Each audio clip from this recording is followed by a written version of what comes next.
یہود میں اور نصارہ میں ایک جیسی خرابیاں پیدا ہو گئی. یہود افراط کے مرتکب تھے، ان سے زیادتی بہت زیادہ ہوتی تھی. لقد علمتم الذين اعتدوا منكم في السبت فقلنا لهم كونوا قردة خاسئين. اعتدوا، جنہوں نے اپنے مذہبی دن میں زیادتی کی. فقلنا لهم كونوا قردة خاسئين، ہم نے ان کو ذلیل و خوار بندر بنا دیا. وجعلناها نكالا لما بين يديها وما خلفها وموعظة للمتقين. اس زمانے کے لوگوں کے لیے اور بعد میں آنے والوں کے لیے عبرت بنا دیے گئے اور پرہیزگار ان سے سبق حاصل کریں. وقالت اليهود عزير ابن الله وقالت النصارى مسيح ابن الله. عزیر علیہ السلام 100 سال کے بعد دوبارہ اٹھ کے آئے تھے، زندہ ہو کے آئے تھے. فاماتہ اللہ 100 عاما ثم بعثه قال كم لبثت؟ قال لبثت يوما او بعض يوم. قال بل لبثت 100 عاما فانظر الى طعامك وشرابك لم يتسنى وانظر الى حمارك. یہ بڑی چیز جو تھی وہ ختم ہو چکی تھی اور پانی ایک چیز برقرار. اللہ اللہ. اور علیہ السلام کے 100 سال کے بعد زندگی کو دیکھ کر لوگ ان کے اس معجزے اور کرامت کو الوہیت سمجھنے لگے اور انہیں معبود مشکل کشا اور حاجت روا سمجھنے لگے.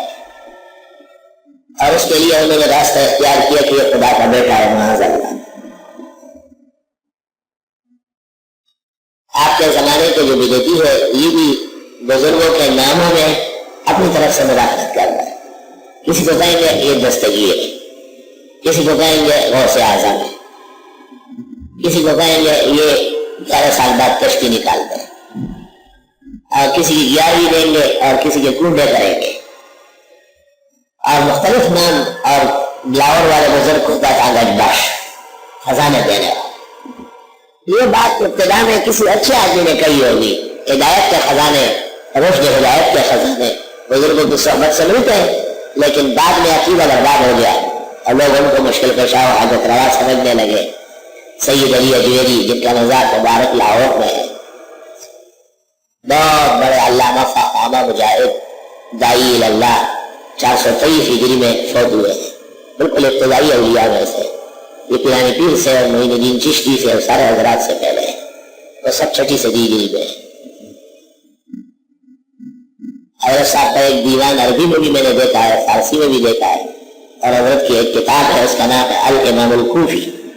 حضرت اقدس امام اعظم ابو حنیفہ کی مناقب پر لکھی ہے، اعلان کن کتاب، غیر معمولی طویل و عریض معلومات ہے. ایسا نہیں جیسے کلندروں نے ملنگوں نے مشہور کیا. اپنے وقت کے حدیث کے انور شاہ اور فقہ کے ابو حنیفہ کے برابر بزرگ تھے. حافظ الحدیث ہے بڑا سے.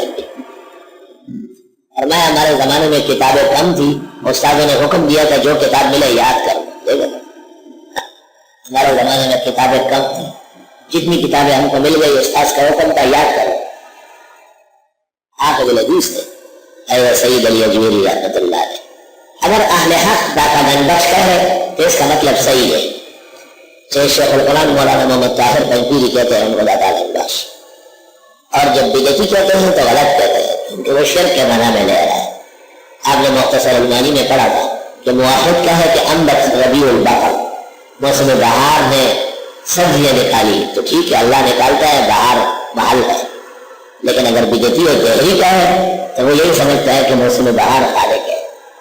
تو اگر بزرگان دین اور اہل حق کی تصنیفات میں بزرگوں کے القاب مل گئے، جیسے استاد محترم مولانا لطف اللہ نے حضرت بنوری کے حالات میں غوث اعظم لکھا ہے پیرانی پیر شیخ عبد القادر کو، تو وہ اس لیے کہ پیرانی پیر شیخ عبد القادر اپنے زمانے میں تمام کفریات اور شرکیات کے مقابلے میں اکیلے بیٹھے ہوئے تھے، اکیلے بالکل تنہا طرح بغداد میں. تاہم احتیاط ایسے الفاظ کے چھوڑنے میں. قرآن کریم میں ہے یا ایھا الذین آمنوا لا تقولوا رائنا، اے ایمان والو رائنا مت کرو. حضرت صلی اللہ علیہ وسلم جب بیان فرماتے تھے تو بیان کی فصاحت بلاغت اس حد تک پہنچ جاتی کہ بعض اوقات صحابہ بھی نہیں سمجھتے کیا کرنا ہے، تو صحابہ کہتے ہیں رائے حضرت کچھ دوبارہ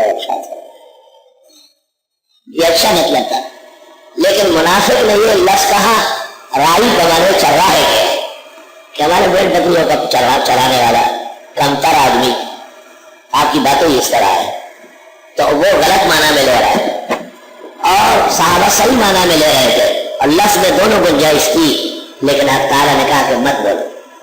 تو احتیاط یہ ہے کہ پرانے پیر کو غوث اعظم اور حضرت اکبر سید علی اجویری بزرگ کو بخش نہ کہا جائے۔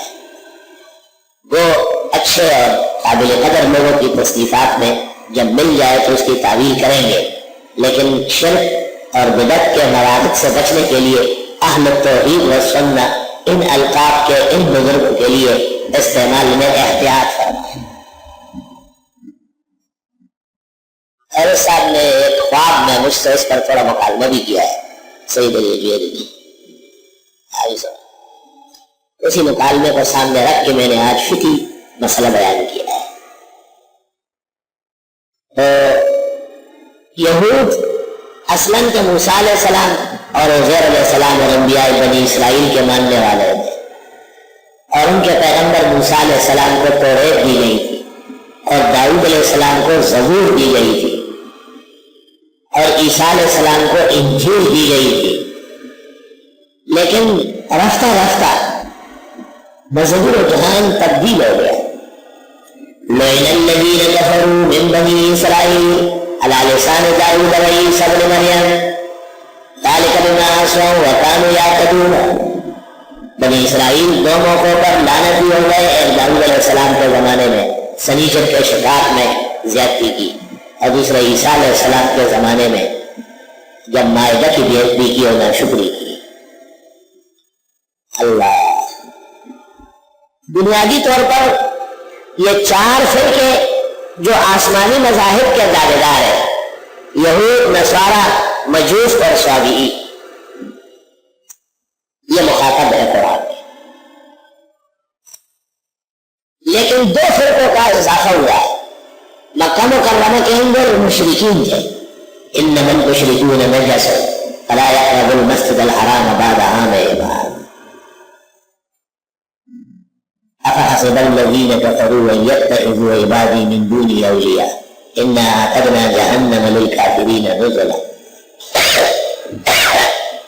اور ہجرت فرمانے کے بعد مدینہ منورہ میں منافقین پیدا ہو گئے، ان المنافقین فی الدرک الاسفل من النار، دو فرقوں کا اضافہ ہوا ہے۔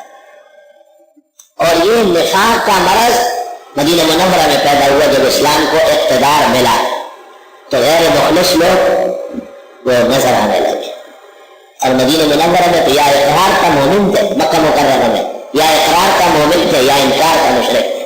قل یا ایھا الکافرون، قرآن کریم کے مخاطب اول دور میں 6 فرقے، 4 مذاہب جو کسی درجے میں آسمانی نظریے کے قائل ہیں، اور 2 اپنے آپ کو کبھی ابراہیمی کبھی حنفاء، تو مدینہ کے منافق اپنے آپ کو مومن مسلم کہتے تھے۔ قرآن مجید کا عام طور پر رخ سہن کا ہے، وہ ان کی طرف سمجھانے کے لیے، تنبیہ کے لیے، عتاب و عقاب کے لیے۔